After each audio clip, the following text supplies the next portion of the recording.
Hello, folks, and welcome back to Words of Wisdom. I have to say, I'm really excited about today's episode because we are diving into something that every single one of us, I believe, faces at some point in our journey. Whether you're running your own business, whether you're chasing a dream, or if you're just even trying to grow as a person. And I am going to be a little bit vulnerable with you here now. Like right now, as I record this, I am preparing a workshop to go out next month for women in business. But here's the thing: I've been preparing that workshop for 2 years. Okay. And the reason I haven't put it out is because I'm really afraid of rejection. And I really do believe that fear of rejection, whether it's in business or as a person, it can be really real. And that's what I want to dive into today is rejection in business and how to overcome it. Now, I know just saying, that word sometimes it can make your stomach turn a little, right?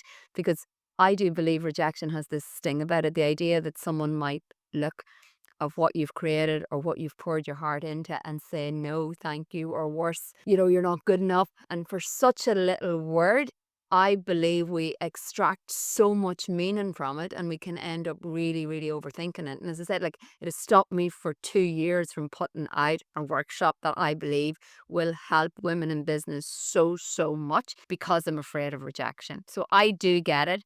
I've been there, I've put myself out there and I've been ignored. I've been laughed at, I've been doubted. I've heard the word no so many times in my journey. And for a long time, I did let that word hold me back. But I do want to tell you guys this: rejection is not the enemy. Rejection isn't something to fear. In fact, rejection is actually part of the process of success. So, in this episode, what I'm going to unpack is why we fear rejection so much, the cost of letting rejection ruin your life, how you can reframe the word no so it doesn't actually end up paralyzing you, and the practical tools that will help you overcome this fear once and for all. And here's what I want you to keep in mind: the word no has stopped more dreams than failure ever has.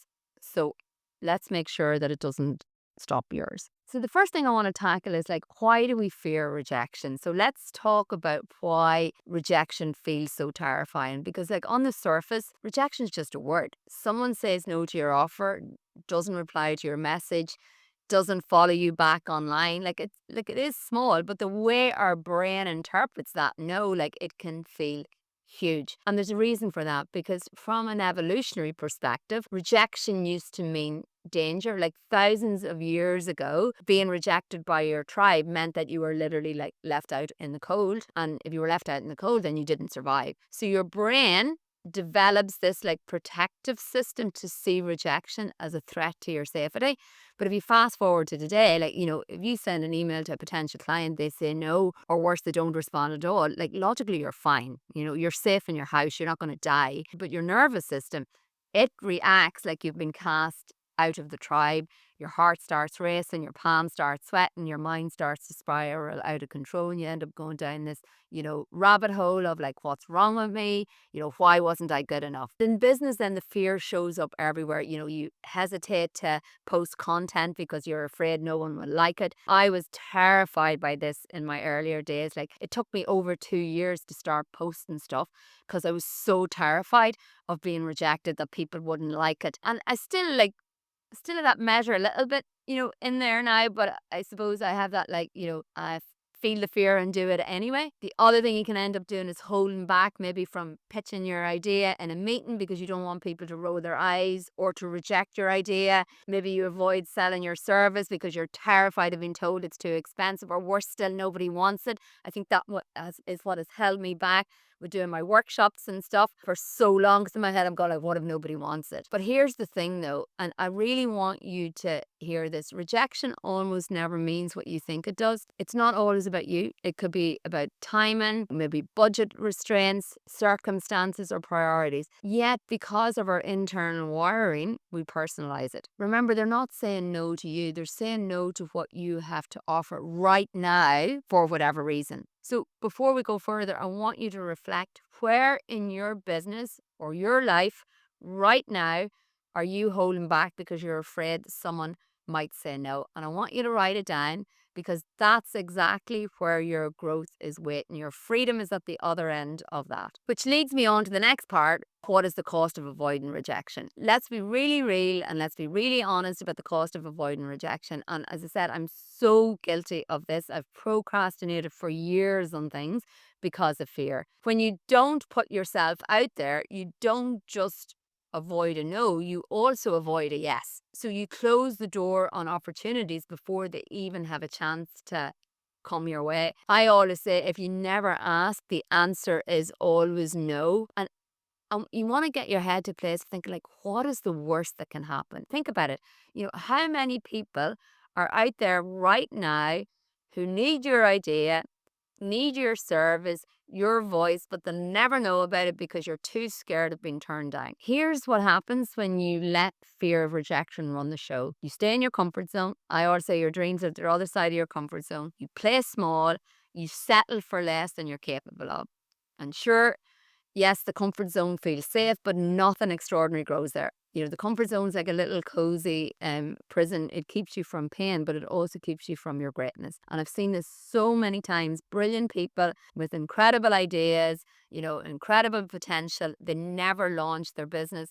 They never apply for that promotion. They never write the book. They never take the center stage, all because they're scared of rejection. And I remember once reading a quote online that said that somebody is running the business or pursuing the dream that you want right now just simply because they took the action and they put themselves in the center stage. And here's the truth. You can either, face the temporary sting of rejection, or you can live with the long-term ache of regret. And I believe regret is so much heavier. So the question is, which pain are you willing to choose? So I want you to think about like reframing rejection. So how do you take the sting out of rejection? Well, that's what you do. You reframe it. So instead of seeing rejection as a failure, start seeing it as feedback. Start seeing it as redirection, as data. Every no, you're getting closer to a yes. I always say no, NO stands for next opportunity. So let me give you an example. Say you pitch your service to someone and they say no. Instead of spiraling into, I'm not good enough, you can ask yourself, was it the wrong timing for them? Do I need to communicate my value more clearly? Or is this simply not my ideal client, which frees me up to find the right one? So I always just think about like pivoting. Where do I need to pivot, or how do I need to pivot? And if you think about this, like some of the most successful people in the world were rejected over and over. J.K. Rowling from Harry Potter was rejected by 12 publishers before Harry Potter became the global phenomenon we know today. Walt Disney was told that he lacked imagination. Oprah was fired from her first job because she was considered unfit for TV. So imagine if they had taken those rejections as truth and stopped trying, the world would be missing some of its greatest contributions. So I want you to reframe rejection like this. Every no gets you one step closer to the yes that matters. Every no is simply guiding you to the place where you're meant to be. And I know that's all well and good, but here's what you really want, right? You want practical, actionable tools to help you overcome the fear of rejection. So let's get into the how, because it's one thing to understand, rejection differently, and it's another to actually live it without the fear. So here are some tools that will help you to overcome, rejection in real time. These are my go-tos when I'm starting to feel the fear and how I push through it. So the first one is normalize the word no. So instead of avoiding it, go out and almost like collect no's. There's a challenge I love when you try to get try to get 100 no's maybe in a week or a month. Why? Because what it does is it desensitizes you. You stop seeing no as a personal attack, and you start realizing it's just part of the numbers game. So I talk about law of averages, and maybe I'll run a podcast on this someday, but like law of averages is like the numbers game. And if you really understand the numbers, then I know that I need to expect a certain amount of no's every day, a certain amount of no's every week, every month, in order for me to get to my target audience. Second thing is separate identity from outcome. You're not your business. You are not your product. You are not the offer you're making. A no is about the offer, not about you as a human being. So they're not rejecting you.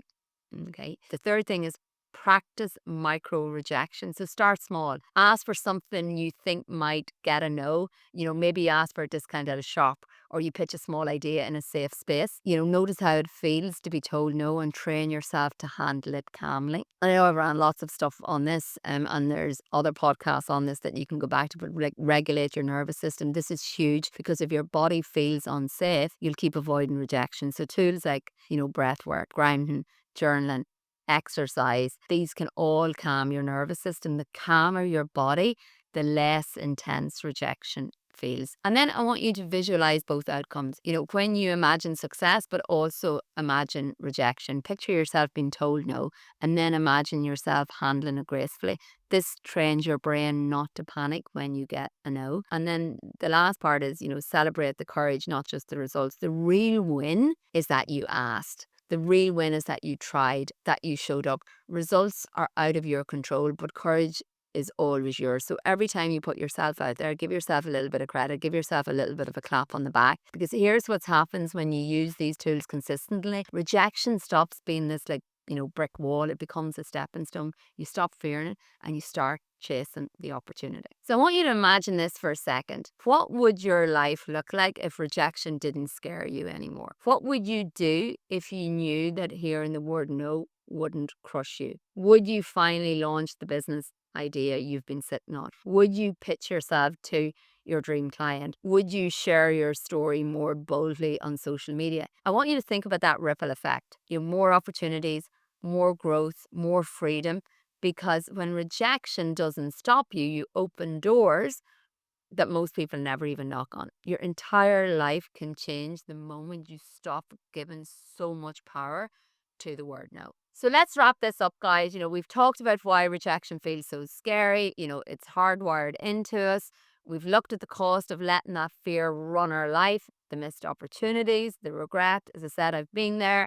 We've reframed rejection as feedback and redirection, and I've given you 6 powerful tools to help you overcome the fear in real time. So here's the takeaway.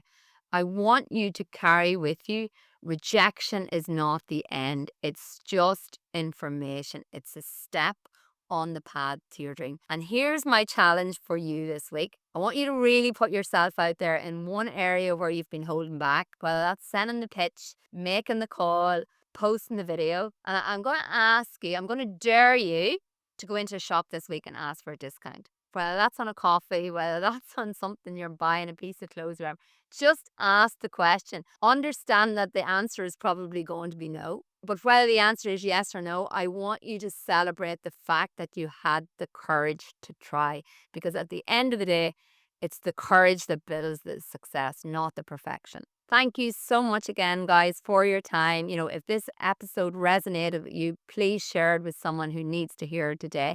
And remember, rejection isn't something to fear. It's a sign you're moving, you're growing, and you're on the path to something bigger. I used to really struggle with fear of rejection. As I just mentioned, it really did stop me over the years from going after things that I wanted to go after, because it felt like deep down, like personally, that it meant that I wasn't good enough. And the truth is, fear really only has power when we don't see it clearly. And if you've been around listening to me for a while, you will know that I really do believe self-awareness is a superpower. And awareness is being able to realize, like, when it's showing up, your thoughts, catching those thoughts. What are they? How are they holding you back? But also, what are they quietly costing you? I don't want this just to be another podcast that you listen to and then forget about it. That's why I created something to go alongside this episode. It's a free worksheet with all the journaling prompts that I'm going to go through in the episode. But there's actually space to write your answers as you go. And I want you to take this as your opportunity to slow down and to really reflect and get honest with yourself. The aim is for you to take away as much as possible and to start